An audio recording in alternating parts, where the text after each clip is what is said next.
Peter, did I hear you chime in there for a second? Yeah, could I?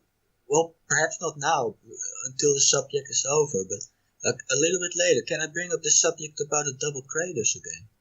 Yeah, absolutely. And by the way, Heather was very interested in your ideas on that. So, yeah. I have to say a few things about it, but I still don't know what causes it. But I have some ideas.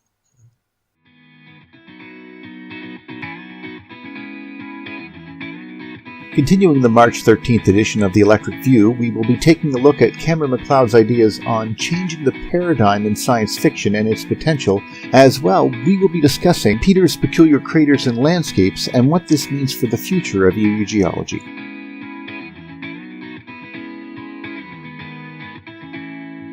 One of the things I really liked about Cameron's work is the concepts are very Electric Universe. He has a Deus Ex Machina or whatever there. The Eternium or Ethereum aspect of the work is basically allows you to get I'm going to say scientific, but a magical aspect to what you can do with these. Basically, it's ultimate control of electromagnetic fields. And in a way, that is something that we wish we could have now. If we could really understand what we're playing with, really understand, we do understand a lot, but I mean, to know from like the structure atom model, what's really going on, we could do so much more. I find we'd know the nature of, what charge is and what gravity is and, what an electron is, really, those type of ideas, where we can only go so far right now. So that aspect of his story work was one of the things I really liked because it allowed you the freedom to think, well, what if I could do this? And it's just using the electromagnetic rules, but what if I could make an infinite, I could lower the mass of something, because I can control that. And then in addition to that, I could make a field gradient, but normally you'd have to use voltage to do that, and which of course, the potential difference between 2 points could over limit what you could really do. I mean, there's only so much charge you could put in a plate before it explodes and tries to short out and all this wonderful stuff. So, it allows that sort of, manipulation. So it encourages the looseness and freedom to think so that a person can have an idea, just like the freedom that you have to go bananas with, we have subspace and hyperspace, and then each of these spaces allow you to travel at different rates, and this is how we get to the next story in the storybook. Well, that's not in his storybook. His storybook is different. You don't have that. You're manipulating real forces of electromagnetism that really make things happen. Because that's how it works on this computer. That's how it works on, a phone. That's how the power grid works. It's just he's added that element to it. And I think that's the same element that allowed us basically CERN itself. That whole friggin' thing and all the research and LIGO and all of that comes from those Deus Ex Machina in those science fiction shows that were like, well, there should be subspace. I mean, Spock said there is. Well, let's keep researching this. They're losing perspective, but it's still, look, you got $17 billion machine out there. That's how much belief and drive that created. With something like this, and his ability to say, no, we're going to make a magnetic field without needing to create this electric potential. We're just going to, do it. and this will allow us to do this. Because technically, he's right. If you could manage to do that, you could. But obviously, the rules of physics, in electromagnetism say you can't divorce these two properties or something. But that doesn't matter for a storybook. And I think that's what's would get people to think in that way. And that's the part that I really loved about it. Mm-hmm. Sorry if I, that's my thoughts. In short response there, Neil, I think you hit the nail on the head there. These shows, lovely as they may be, like a Star Trek and whatever, I like them too, right? Love them. But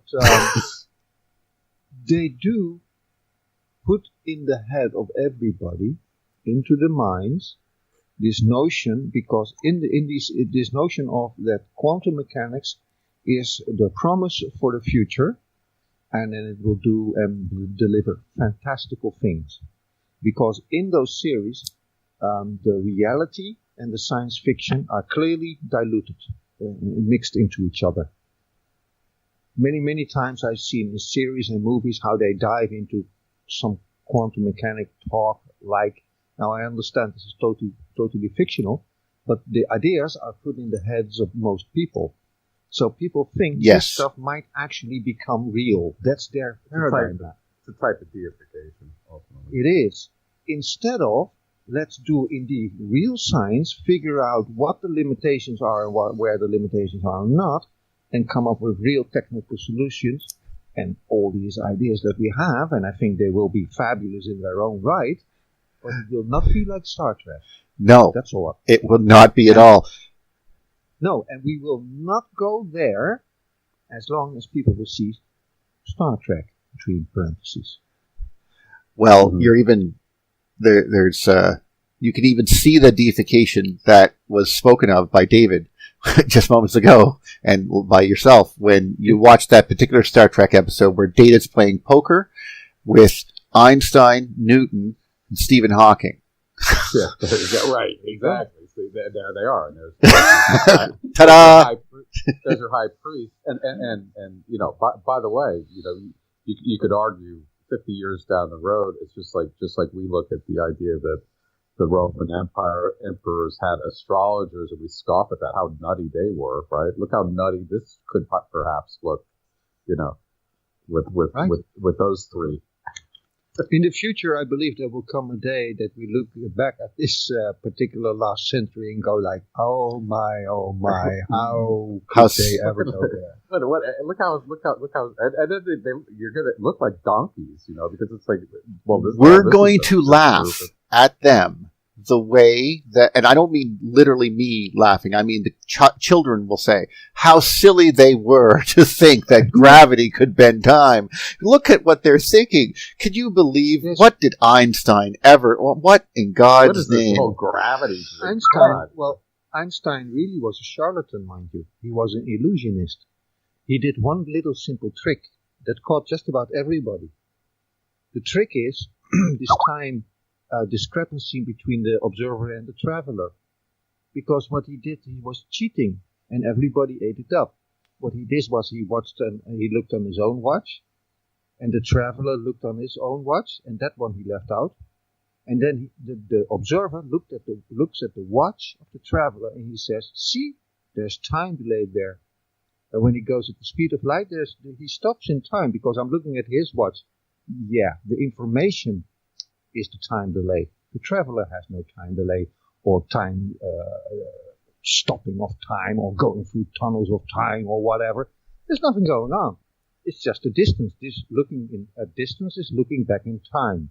So if you go there as a traveler, you're going to the past, if you will, right?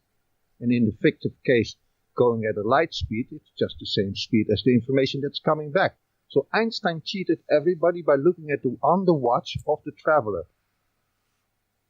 He confused observer with the observed. Well, that's it up. I will actually. Foundation for time travel. I'm sorry, I'll shut up. No, you don't shut up. Okay. You're right. You're absolutely right. Please keep talking. That's but it? I just meant that the nature of what he said, some of his work, like for example, his work on light waves and the power in light waves that we use for example, in solar power theory. and stuff like that. I mean, that's what he actually won the Nobel Prize for. His relativity stuff is not what he didn't win anything for relativity. And probably because some of the people of the day, I mean, even I think it was Schrodinger and Tesla, both of those individuals were thinking that by 1930 that these guys were losing their friggin' minds.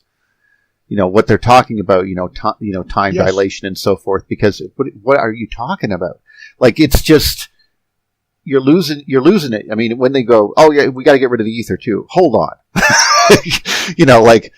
but that's the properties of empty space. Because of, and of course, I mean, electromagnetism rules require it. That type of thing. Why are we playing around with these things? Like, I thought we settled this 50 years ago, and that hammer came down massively hard. And it's funny because I was going through the LIGO stuff yesterday, and it's that thing reminds me so much of the Michelson-Morley experiment.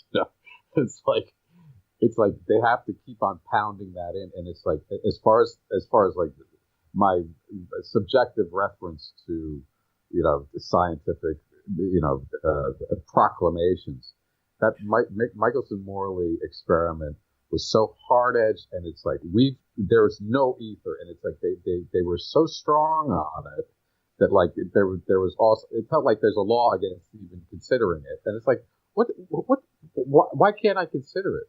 And then you're immediately ridiculed. Well, they're talking about a flow of something, and there's necessarily no flow of this stuff. That's just but this is a misnomer of even the basis of the concept. Well, that's what I'm thinking. I think, there's an electric field itself that there's fields and fields and fields and so on. To say that they will not affect electromagnetic waves being themselves electromagnetic fields seems ludicrous to me. So I don't know what this consists of the field. They're by definition non-material. It seems, but it could also be a sea of neutrinos. It could be a sea of who knows. Talking about velocity, we're talking about material. Well, and this is we're trying to understand what this all means. It's not something that it's once you step out of the conventional paradigm and go, okay, this might be woo-woo. This quantum mechanics might be woo-woo. This might be total crap. All right, what are we left with? And this is, well, if I can speak to that, right? Please. Now I think people know my opinion about quantum mechanics, but I want to say something to that effect. Quantum mechanics, everybody thinks that the whole body of science is quantum mechanics nowadays when you're talking physics, which is utterly untrue. In my mind, at least, quantum mechanics is the theoretical physics part, right? All the theories, the models. It has nothing to do with actual, work in the particle accelerator, what they do there. And calculations, and certain calculations are very real, very useful. Yes. And let alone the real experiments and the observations that we have. But I think a large body of science is not quantum mechanics at all. But quantum mechanics, in my mind, is at least where we went awry. It's a dead end. And I think it might actually have been kept alive for certain reasons, right? It's not that bad to have everybody following an erroneous model. I want to quote Tesla here for just a moment, so everybody can think of Tesla what you will, but he's considered a real genius, at least. He says the idea of atomic energy, he answered in an interview, is illusionary, but it has taken so powerful a hold of the minds that although I have preached against it for 25 years, there are still some who believe it to be realizable. So yes, Neil, in that time, Tesla was more or less head shaking already, like, oh, poor children, I'm trying to tell them, but they won't listen. Well, he said... And he talks about... So I'll add one more thing. He talks about primordial sunlight, which affects all the atomic substances in space, where we get our radiation from that we can observe, including gamma rays, etc. You could could equate that with the primordial white light that the esoteric teachings talk about.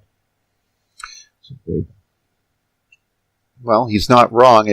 There seems to be a connection between the center of our galaxy and radioactive decay rates and so forth, and thus if that could be interpreted as a change in the properties of matter, then it could be argued that all matter in the galaxy is somehow sustained by and a reflection of the currents feeding the galaxy and so forth. Maybe. Well, it's just, I'm just reminding, I mean, obviously there's some connection to the matter here and the center of the galaxy just because of that simple radioactive decay deviance. If that's true, then it's very, because it's a sidereal day. It's, directed towards the galaxy core. It's just a weird phenomenon that it seems to hint at an underlying truth or something. And this is the same thing that I'm seeing with basically, if we could step away from the quantum mechanics and say, okay, well, if electromagnetic rules are ubiquitous, so to speak, then we should probably start trying to understand them through that eyeglass. Oh. But of course, that could lead to the similar myopia. Well, I tend to think a little bit more in chemistry terms, element of course, terms, right? Maybe logic there. But let me pose to you a question. Suppose you are the creator.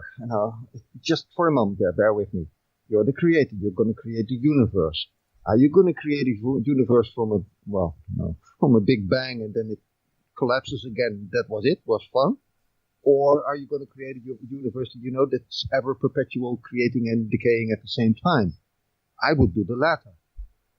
We can see creation all around us, but we can also see the decay processes. And if that is true on every level just about, why not on the intergalactic level? So if the elements, the heavier elements in the planets and the stars and whatnot are created every time, is there also another need for a destruction mechanism of that? Is that not maybe the center of the Milky Way? Now this is pure speculation, but I'm pointing out there must be a destruction cycle as well, right? To complete the circle. Well, and there should be. Right. This is where the toroidal, this geometry plays pretty strong for me, where like the major, and it's right at the core, and it's like you start seeing the photonics come out of it, but it's like take an apple, for instance, cut it in half. You see the 5 right there, right? Of course. But look at all these other, living things.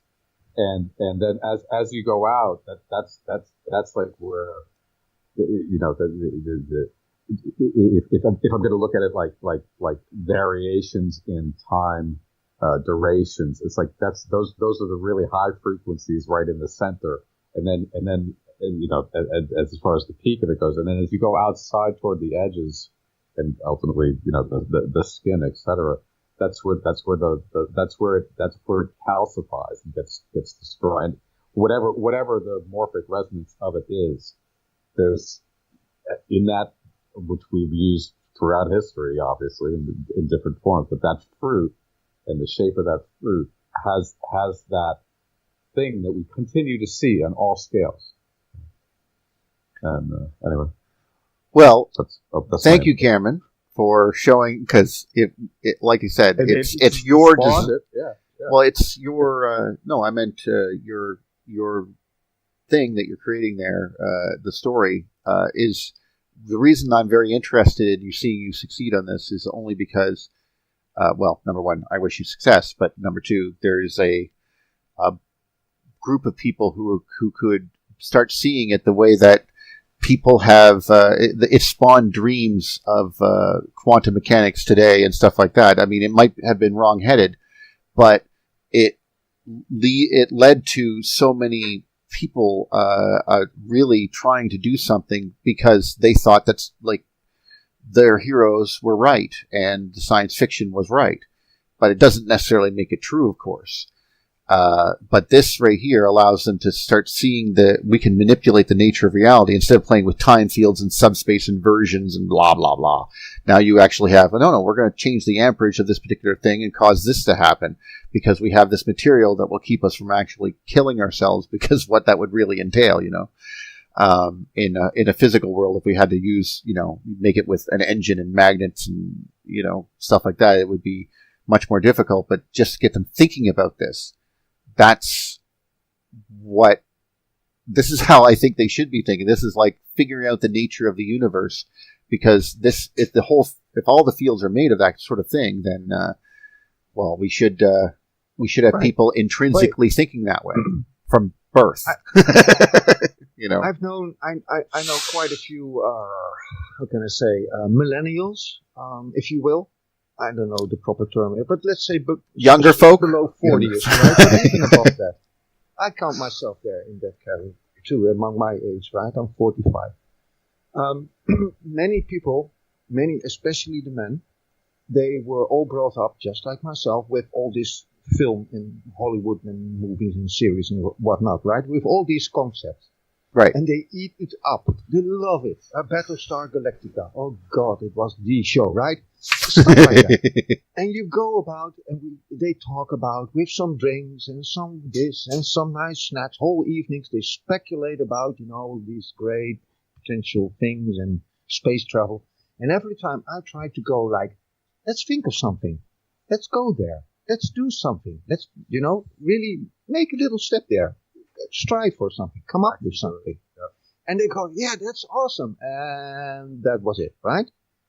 Because every time, by what I can see is, people are so trapped in that notion how beautiful it is, with wrong science, the model that is, right? The models are wrong, that we're never even trying to do it. And if we were trying to do it, we would be so confused about the scientific part that we could never invent it. So all the creativity, individual creativity, is basically suppressed here. Yeah. Now, you pointed out something about Sam, and I love what you said there. Really, I do. And I'm really happy to hear it, because this is one of the hidden qualities of this model. If you forget about all the details and the stuff, it opens it up the possibility to look at things differently again, right? A bit more sane, argue. So yeah. No, you're right. You have to look at this. Because I want to know not just that there is an electron, there is a proton, and that there's the Bohr model or whatever. No. Let's look at it like, okay, there's an actual, electric current running across this iron molecule, okay, and it's somehow making a right-hand turn and creating a magnet from this event. How the hell did it do that? Why does it do that? Good question. I still have that question, by the way. And it's a good question. And it's not going to be answered by thinking it's quantum weirdness. And it has to be answered by looking at it physically, like your building. That's what I mean. But that's the same type of thing. Anyway, Cameron, I thank you for doing what you did. I hope that you can, I hope they have something to say on it to hopefully see if we're on the right path here, or if this is what you're trying to do. Hey, can I say a few things about the double crater? Sure. Yeah. I was going to say, did you have something? Because he scrolled by it, so he has. Oh, do I have it here? Well, you scrolled by those actually, the Jupiter, the bottom, and right. And no, not that one, and you can see the relationship to sometimes they make why they would make hexagonal craters and so forth. If they were, because this is a natural situation where they will try to find balance between themselves, and you see the same type of structure around 1987A, the supernova. You can see that ring that's basically been powering up, absorbing charge or increasing in voltage. Depending on the nature of that torus around that event. So, I have a little comment to add to that. Sure. There's no way. I went to go see the movie A Wrinkle in Time, and once again, another Disney movie. They're adding all of these electric universe concepts too. The last one we were talking about was Ice Age, the latest Ice Age. There's an electric storm, and it's amazing. So the latest one is in A Wrinkle of Time. There's this vortex that comes out of the sky and starts pulling up a mountain, an electric vortex, and it pulls up a fucking mountain, dude. You can't even be kidding about this stuff. They're listening in on our phone calls and watching the EU like, ooh, that's a good idea. We're broadcasting it to the world right now. Yeah. Liminally. But that's it's just like there's so much fodder here. There was a guy at the Electric Universe conference when I was there, and he's just like, oh my gosh, there's so much stuff here that's just sitting there like for free. Yeah. Just like open, like use me. Like write a book about it, anything, you know. So, which is why we have 3 EU authors. You know, I include myself on this list. We have Heather and sorry, there's another gentleman in this group, Cameron. And you know, we're probably all of us are writing books about this because it's so real, and in one way or another, through our own mediums and stuff. But yeah, there you go.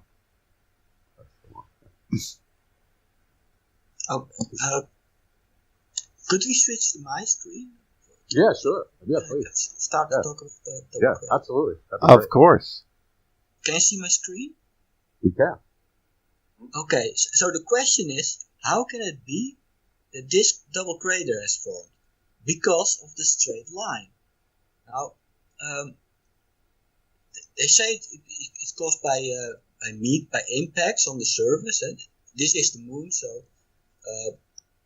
it's quite understandable that objects will collide with it. So, but if an object impacts by falling from the sky, usually it doesn't fall straight down. It comes with an angle.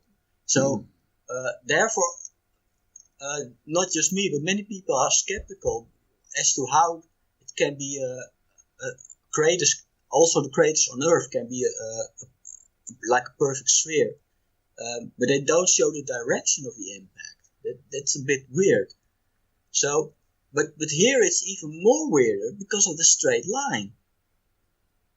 So I was thinking, if this is formed by an impact, then maybe it's from an explosion above ground level, because I saw other movies of impacting meteors here on Earth, and they usually explode above the ground, not on the ground.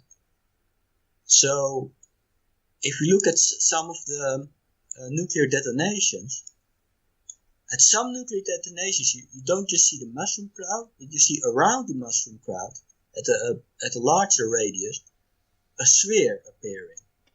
And for just a short moment in the explosion, the sphere doesn't expand or contract. It just stays there with the same diameter. You would think, if you see these images, you would think, oh, this is an expanding sphere to the outside. No, it's not. For a moment, when it first forms, and then for just a couple of seconds, it stays there with the same diameter, and then it kind of changes shape and disappears. And there was one video also from a nuclear detonation where you could see this very clearly. The sphere just stayed there for a couple of seconds. It could be, if you want to explain the straight line, then what could be are two explosions above the ground that don't expand or contract. If there are two explosions going off simultaneously, then you'll never get a straight line. I'm absolutely sure about that. It's impossible. If you try to do it yourself, like in in a sandbox with explosions, whether you do it on a small scale or a large scale, you never get a straight line, never. So this is very suspicious. Here you see another one. And also the straight line. This one proves that it wasn't like one in a billion. There's really something going on here. Mm-hmm. There's something. I want to be able to explain it. Now, another. You should also note that one doesn't look right. Another direction we could perhaps look at is underground explosions, because I haven't explained the straight line yet. I haven't. I also haven't explained this shape yet. But if you look at these explosions, that might explain it. But this also doesn't explain the straight line. If it's this fireball, this round fireball that stays static, you can get that shape, but you can't get that straight line. Now, another direction to look at is underground explosions, because that does explain the shape of the crater. Because look at this underground explosion, you get the exact shape. It also doesn't show any direction, but I've found this quite remarkable as well, because what it leaves behind is also a crater with the same shape. But that too doesn't explain the straight line. If it was two explosions beneath the ground for some kind of reason, which we're not sure if it's even possible, it too would be able to explain the straight line. So I'm still thinking that it has something to do with orbs. Because orbs, like bubbles, which is one type of orbs, or spherical vortices, they connect to each other with the same shape, also with a straight line in between. So I'm still thinking mostly in that direction, but I cannot think of any reason how craters were formed by an orb. Because if you looked at my website, you also know that I'm convinced that rainbows are also caused by orbs. Like whenever you see a rainbow, you see you see a two-dimensional disk. But there's actually a three-dimensional sphere around that disk, and that's breaking the light. And that three-dimensional sphere is just a vortex. It's just an area where the air density is different of the air density around it. That's why you get the breaking of the light. That's explained on my website. And so there might be orbs, invisible orbs, at any time on the surface of the moon, just like there are on the surface of the Earth. But until I saw this picture, I never believed they could form two craters, and I still don't know how and if that's true. But it is the direction that I'm looking for. It's something that has to do with that. But this is very mysterious, and I want to know what it is. And this is so far what I know, and I want to show you that. Yeah. I was wondering if it's based off of spherical scaling. If your model is based off of spheres. What do you say? Is your model based off of spheres? Because you're talking about spherical vortices. Yeah. And what do spheres have to do with your model? Well, this is spherical. This is like if you imagine there are two spheres on the surface here, which most of it sticks above the ground and just a little bit is beneath ground level, then you get this. It's like the lower sides of those spheres, the lower part. So there could be invisible spheres above it. It could have been a spherical explosion that caused this. If it was just two explosions, you don't get a straight line. If you just hear an explosion at the same time, or at different times or whatever, the straight line is like a strong hint that there's something going on here that hasn't been explained yet. And more than ever, I'm thinking that those craters on the moon are not caused by impacts of something that falls from the sky. Well, yeah, perhaps still, but then it's a special kind of explosion that happens. Not something that explodes on the ground, but something above it, and yeah, maybe they explode like this then. Then the direction doesn't matter. What if it was where two, like one vortex coming up from the ground and one vortex coming down from above, or in this case, two, like a splitting of two, and then two coming up and two coming down. I don't understand. You mean like it impacts on the ground, then goes up again with the? No, they're meeting each other. There's ideas about this with how tornadoes happen, and then ultimately kind of see the same type of behavior in volcanoes. Well, I'm very glad that I brought this up. Yeah, it's interesting. Well, it's what in the electric model.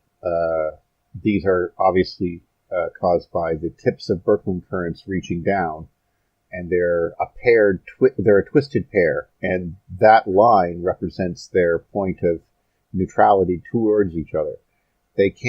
It's the result of long-range attraction, short-range repulsion.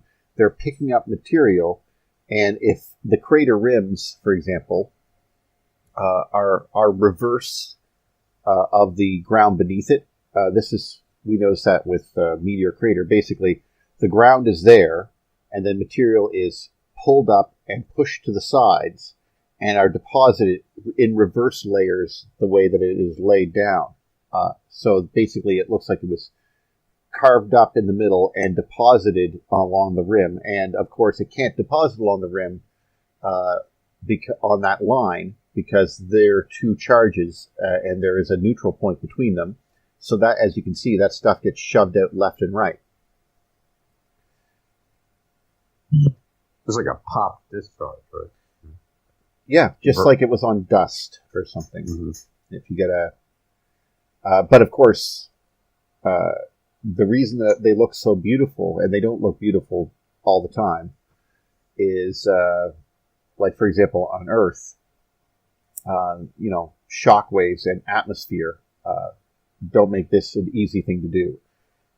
Venus, for example, doesn't have any very thick atmosphere, but has a big Lichtenberg figure all the way around the equator because of its recent birth, probably. But these craters seem to be just the tips. If they could continue, they might wrap around each other and form an even bigger crater. And that process might even continue to look, Yeah, but is it a slow process or very quick? It's very quick. Very quick. Have we ever seen new Mars? Aren't they called Mars or Mares? Formed on the moon in real time? Have we ever seen any? We actually impact? No, I don't think so. Although we have seen transient lunar phenomenon, which is basically lightning on the moon. Okay. So, but I don't know if it made a crater when it did it. We do see black streaks across the ground after a Martian 5 kilometer tall Martian dust devil runs across. You can see it's glowing at the bottom.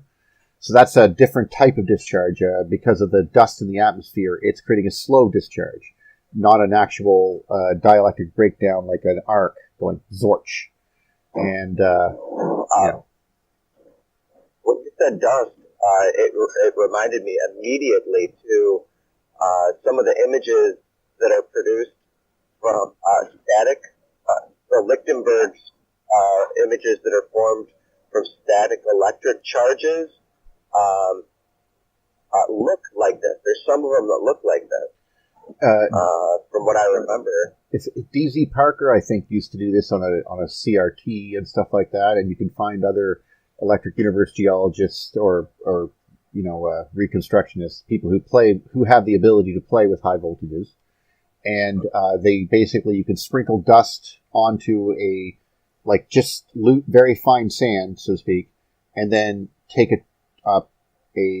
electrode close, and the arc from the electrode would just be like static electricity, about 10,000, maybe 50,000 volts, and go poof, and you can just see it looks just like the moon, just like that. Nothing. There is a pattern, like I said in my presentation. There's a pattern that makes it look real. If you see an artist make a Martian landscape or something like that, you go, "That's fake." Why? I have no idea. But you know it's fake because it doesn't have the propensity for the crater on rim hits. It doesn't have the descaling sail of these hits, and they should look a certain way. There's a very certain way that they should look. If it doesn't have that sort of large crater versus small crater ratio and the proper amount of rills on it, it doesn't look like a right landscape, and that I don't know. It's maybe the right-hand rule. Maybe it has to do with the Fibonacci sequence because that's obviously in the craters as well. But the thing that makes things look natural, I don't know what that is. I'm looking at all these pictures. I'm trying to figure out what I'm looking at here. Plasma discharge into material experiment. Oh, you'll need. Well, there's one right there where I know that one. The one up a bit. That's Jim right there, and everything is electric. One? Yeah. Oh, okay. He was proving that you can make, if you have the right type of discharge, you can make a Lichtenberg figure. I think he was doing. Very good stuff. Right. How mountains are made, and how you get raised strata. It's a nice idea. Yeah. No, I think these experiments are awesome. He's using aluminum foil. Yes. So Jim, this is how, Peter, this is how fast it was. It would have been pretty nasty at that point.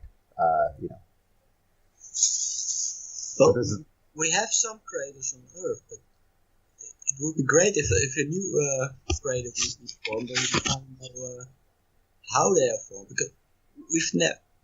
Has there ever been recorded in history that a new crater formed? There is. The Electric Universe talks a whole bunch about this stuff in the questions that we pose, Peter. There's a treasure trove of information to be found. We're looking to get that stuff on the EU Geology platform, right? So, no, have you heard, for example, from J&O Cooke? Yeah, the question was about if we ever have witnessed a crater being formed, and has there been recorded in history? They talk about that in history these things are recorded. From the top of my mind, somewhere in Italy, I believe, where you see something of a circular lake, between brackets, a volcanic lake with a missing volcano, talking about how that came from impacts, and they have been described. So I think the answer would be affirmative.